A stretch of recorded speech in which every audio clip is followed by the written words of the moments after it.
له التحرير بالناس اللي اتضربت النهارده ديات، نزلوا له التحرير. الناس اللي اتضربت دي دم عند مين؟ عنده هو، لان الخارجيه بتاعتنا دي، السفاره دي بتاعتنا هي اللي مقصره. قولوا مش هنسيبها له، مش هنسيبها له البلد. مش قال انت نور عينينا هنطلع عينيها دي. سحبت الجاليه بتاعتها وجت خدتها باوتوبيسات وكوريا. بعد خدت الجاليه بتاعتها واليابان خدت الجاليه بتاعتها. احنا انا يتضرب علينا نار، احنا انا الجاليه المصريه انا تقعد يتضرب على نار. ده حرام ولا مش حرام؟ ده هو السيسي ده اللي انتخبناه وقلنا السيسي. هي السفاره دي ولا عيش مش ثواني يا جماعه بعد اذنكم ثواني.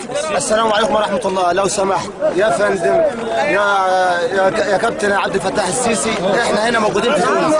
لا معلش تعبانين اخر تعب. الناس ما مثال حتى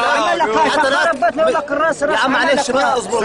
حتى لا والله تعبانين في اخر تعب، مش جايين هنا لنا يومين مش الا بسكوت وتعبنا. احنا بنطالب